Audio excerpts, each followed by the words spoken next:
Hello everyone, welcome to my channel Simplify with Aditi Roya.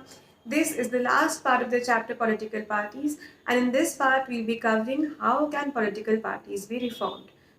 पिछले part में cover करे थे चैलेंजेस कि पॉलिटिकल पार्टीज क्या चैलेंजेस फेस करती हैं. सो आज डिस्कस करेंगे रिफॉर्म्स कि फाइनली पॉलिटिकल पार्टीज को रिफॉर्म कैसे कर सकते हैं, how can they be made better. Let us start. अब जितने भी रिफॉर्म्स हैं उनको हम दो तरीके से कैटेगराइज कर सकते हैं. पहली कैटेगरी ऑफ रिफॉर्म्स वो है which have already been made, वो एफर्ट्स जो ऑलरेडी करे जा चुके हैं, लीगली कॉन्स्टिट्यूशनली कुछ चेंजेस करे जा चुके हैं, and then there are some suggestions कि और क्या चीज़ें करी जा सकती हैं.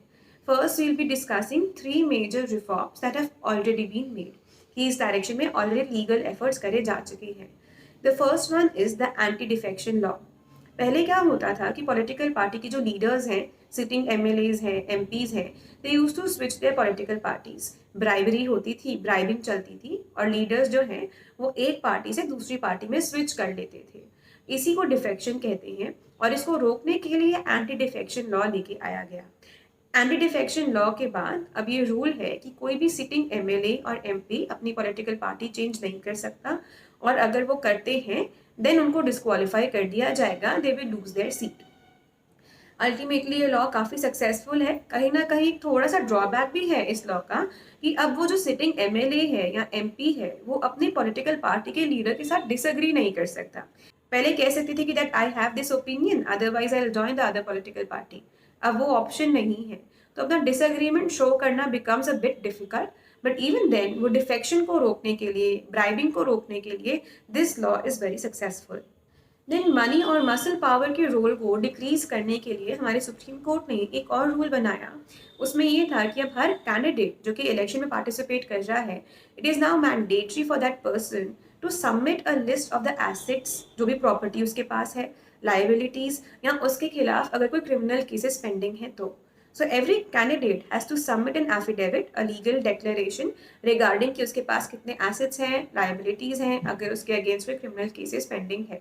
इसका मेन पर्पस ये था कि सारी इंफॉर्मेशन पब्लिक डोमेन में लाई जा सके. Public can be made aware कि वो जिस कैंडिडेट के लिए वोट कर रहे हैं उसका फाइनेंशियल बैकग्राउंड या लीगल बैकग्राउंड क्या है. ऑल्दो इसका कहीं ना कहीं एक ड्रॉबैक ये है या इसकी शॉर्टकमिंग एक ये है कि वो जो इन्फॉर्मेशन कैंडिडेट्स प्रोवाइड करते हैं, there is no system to check whether that information is true और नॉट, कि वो इन्फॉर्मेशन कितनी एक्यूरेट है. उसकी एक्यूरेसी को चेक करने के लिए हमारे पास ऐसा कोई सिस्टम अवेलेबल नहीं है. हमारा एक और रिफॉर्म ऐसा था जो इलेक्शन कमीशन ने इंट्रोड्यूस किया था. नाउ इलेक्शन कमीशन ने गाइडलाइन इशू करी थी जिसके बाद पॉलिटिकल पार्टी से कहा गया था to hold organisational meetings, to hold regular elections. Also हर पॉलिटिकल पार्टी के लिए अपने इनकम टैक्स रिटर्न्स को फाइल करना भी कंपलसरी कर दिया गया है. ऑल्दो सारी पॉलिटिकल पार्टीज ऐसा करती हैं, बट ये स्टेप कितना इफेक्टिव है ये श्योरिटी के साथ नहीं कहा जा सकता. So these are the major reforms that have already been made in this direction. Now read till first column of page 86 of your civics NCERT and then resume the video again. Then moving ahead, the next category is of the suggestions. ऐसी suggestions जो कि बनाई जा सकती हैं, जिनके direction में efforts करे जा सकते हैं to reform political parties. In suggestions को भी हम दो तरीके से categorize कर सकते हैं. पहली सजेशंस है कुछ इंस्टीट्यूशनल और लीगल चेंजेस की, और दूसरी सजेशंस है पब्लिक पार्टिसिपेशन से related. So the first category is of the institutional and the legal changes that can be made in this direction. सबसे पहली चीज, एक ऐसा लॉ बनाया जा सकता है जिससे कि पार्टीज के इंटरनल मैटर्स को रेगुलेट किया जा सके. आज के टाइम पे पार्टीज के इंटरनल अफेयर्स को हैंडल करने के लिए there is no such law. लेकिन अगर ऐसा लॉ बना दिया जाए and political parties are made to follow that law, तो हम ज़्यादा internal democracy, transparency and less corruption को इंश्योर कर पाएंगे. Party should have an independent authority. हर पार्टी में एक इंडिपेंडेंट अथॉरिटी होनी चाहिए कि अगर कोई डिस्प्यूट होता है लीडर्स के बीच में, फॉलोअर्स के बीच में, तो उस डिस्प्यूट को इम्पार्शली सॉल्व किया जा सके, सेटल किया जा सके. उससे ये भी इंश्योर होगा कि पार्टी के जो ऑर्डिनरी मेंबर्स हैं वो अपनी बात पहुंचा पा रहे हैं, and in case of conflict they have a fair chance of winning अगर उनका ओपिनियन सही है तो. देन पॉलिटिक्स में विमेन पार्टिसिपेशन को इंक्रीज करने के लिए it should be made mandatory कि पार्टीज जितने भी टिकट्स इशू करते हैं उसमें से 1/3 टिकट्स, एटलीस्ट 1/3 टिकट्स विमेन को भी दी जाए. उससे विमेन पार्टिसिपेशन पॉलिटिक्स में इंक्रीज हो सकेगा.